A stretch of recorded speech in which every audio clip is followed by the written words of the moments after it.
मैनू ना एक 2-3 दिन पहले एक बजुर्ग मिलिया, बाबा मिलिया। उन्हें ना आंदे पुत्र संचार, उन्हें जेडे पहले 3 बेटियां की शादी की सी, उन्होंने तो बड़ा औखा सी, तंग सी। उन्होंने जिहड़ियां नौवां सन बड़ियां, उन्होंने बड़े मामलात किए सी, बड़ा उन्होंने परेशान किया होया सी। एक उन्हें ना सारे तो छोटे बेटे की एक ना नौं परना के लियांदी ना, तो वह नौं बड़ी चंगी सी। उन्हें मैनू गल सुनाई, तो गल जी ना बड़ी चंगी लगी, मैं तुहानूं सारिआं नाल शेयर करना चाहना। उन्हें गल सुनाई तो उन्हें कहा बई मैं जदों आदि नौं दा जिहड़ा रिश्ता तय करने वास्ते गया ना, तो वह सी यतीम। उनका प्यो फौत होया सी ते माँ सी, ते जिहड़ा ना मामिਆਂ नालों उन्हां दे नाल सी, ते मामिਆਂ ने उनका विआह करना सी। उन्हें आख्या बई पुत्तर तेरा प्यो तो मरिया आ, तो वह ना वे तैनूं अज तक शायद इन्हां चीज़ों का इलम होवे कि ना होवे कि घर किवें वसदे ने। उन्हें कहा भी मैनू जिहड़ी सारिआं तो पहली है ना, वो एक कमी वालिद दी। मेरे कोल प्यो नहीं, मैनू प्यो जिहड़ा ना सद्दण दा बड़ा शौक है। तुसी अगर चंगे होए ना, तो मैं इंशाअल्लाह तुहानूं भी अपनी धी बन के विखावांगी। दूजा है कि तुहाडे घर दे जिवें दे भी हालात ने, अल्लाह खैर करेगा, मैं अपना एक रंग छड्ड के आवांगी। उन्हें आख्या चलो बई ठीक है, रिश्ता तय होया, विआह होया। विआह होने तो बाद जिहड़ा ना उन्हें अपनी नौं लै आंदी। नौं लियांदी ते जिहड़ा उनका छोर सी, वह बकरियां बुकरियां बेचारा चरांदा सी, ते जिहड़ी नौं सी वह माशाअल्लाह पढ़ी हुई सी, अच्छी सी। उन्हें कहा भी जदों मेरा पुत्र घर आंदा ना, तो मेरी नौं की करदी है, पहले उन्होंने आंदी तू अपने जिहड़े ना कपड़े वो बदल, नहा धो, तो बाद जिहड़ा ना उन्होंने आंदी इत्थे बह जा। उन्होंने जनाब पानी दिता जाता, उन्होंने पुछा जाता मिठा पीना है कि फिक्का पीना।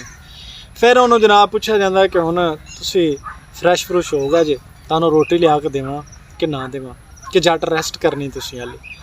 फिर जदों रोटी राटी खाण तो बाद, रोटी उन्हें कट्ठी खानी है, चाहे वो 2 घंटिया बाद आवे, चाहे वो 4 घंटिया बाद आवे, खानी कट्ठी है, बड़ी मुहब्बत। फिर उन्हें कहा भी मेरी एक लत्त नूं ना जिहड़ा तकलीफ हुंदी सी, तो मैं रात नूं उठ्या ते मैं जिहड़ा ना अपनी लत्त नूं नपना घुटना शुरू करता। तो मेरी नौं ने वेख्या, तो उन्हें आदे साईं नूं उठाया, उठ जिहड़ा ना अब्बे नूं तकलीफ है, तो उन्होंने आपां चलीए नपीए घुटीए। तो जदों मेरे कोल आई ना, तो मैनूं नपन लगी, तो मैनूं कहंदी, मैं उन्होंने रोक दिता। मैं उन्हें कहा नहीं पुत्तर, ये धियां दा हक नहीं बनता, तो तू जिहड़ा ना पुत्तर रहन दे, पुत्तर मेरे नपन दे। उन्हें कहा अब्बा फिर तू मैनू आदि धी ना समझा, ठीक है। उन्हें आख्या गल करके ना उन्हें मेरा ही कलेजा जित लिया। मैं उन्हें कहा नहीं पुत्तर, शरीका जिहड़ा हुंदा ना चंगा नहीं हुंदा, तू जिहड़ा ना आदि जिहड़ी माँ है ना उन्होंने नप्या कुटिया कर, आ मेरा पुत्तर आ गया, मैनू कर लैगा। उन्हें कहा उन्होंने शुगर है, उन्होंने जाके उन्हें नपना घुटना उनका रोज़ाना का मामूल है।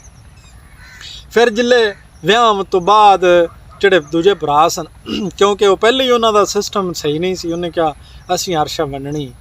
तो उन्हें कहा, मेरी नौं ने कहा अब्बा तू इन्हों सारा कुछ दे दे, जिहड़ी शै भी तेरे को लगी ना तू इन्हों दे दे, मैं अपना तैनूं ते आदि मां नूं ते आदे साईं नूं मैं नहीं छड्डना, तुसी मेरे रलावें रहना, मैनूं ये कोई शै नहीं चाहिदी। वो नाले रोन लग पिया, तो खुशी दे आंसू उनदी अखां च आ गया, तो कहंदा यार मैं किड्डा भागां वाला, मैं किड्डा नसीबां वाला कि मैनू अल्लाह ने एड्डी चंगी नौं दे दी। तो कोई ऐसे भी भरा ने कि जिहड़े अपनियां नौवां तो तंग ने, परेशान ने, उन्हां दियां नौवां ने उन्हां दे पुत्रां नूं लै के साइड ते हो गईयां ने, फिर भी वो तंग करदियां ने, प्रॉपर्टी च हिस्से मंगदियां ने। अगर साईं ने किसी आदि भैन दे सिर ते हत्थ रख के उन्होंने कुर्बानी दे दी ना, तो उन्हें वो इस चीज़ का रौला पा देना कि ये तू की कीता। कई ऐसे मामलात पैदा होंदे ने जिहड़े कि वो जेब नहीं देंदे। इहदे नाल पिछां फैमिलियां दा बैकग्राउंड बड़ा खराब हुंदा है। कई ऐसे जिहड़े पिछां उन्हां नौवां दे जिहड़ा माँ प्यो है वो भी गिणिया जांदा है कि शायद मियाँ असीं तां नौं चंगी करके लिआंदी सी, लेकिन ये चंगी नहीं निकली, इन्हें साडे नाल सही करन दी कोशिश नहीं कीती, साडी ये नहीं बनी। ये जिहड़ियां चीज़ां ने ना, ये साडे मुआशरे दे विच बड़ा एक नासूर बन चुकिया, जो कि बहुत गलत है।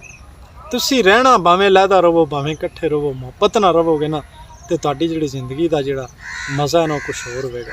लेकिन अगर तुसी लड़ाइयाँ झगड़ियाँ परेशानियां च रवोगे ना, तो मेरा ख्याल है वो ज़िंदगी बेमानी हो जाएगी। ज़िंदगी का कोई पता नहीं किहड़े मोड़ ते मुक जाए, लेकिन असीं जिहड़े ना अपनी अना नूं अपनी जिद नूं इनू अगे लैके आने कि उन्हें मेरे नाल अगर इन्नी की तो मैं उहदे वधा ना तो गल नहीं बनती। उम्मीद करदा तुहानूं पैगाम चंगा लग्या उसे। इस दे नाल ही दिओ इजाज़त, मिलांगे किसी नवे मैसेज के नाल। ते अगर तुहानूं वीडियो अच्छी लगी तो अपनी कमेंट दे विच इज़हार जरूर करा जे। अल्लाह निगहबान।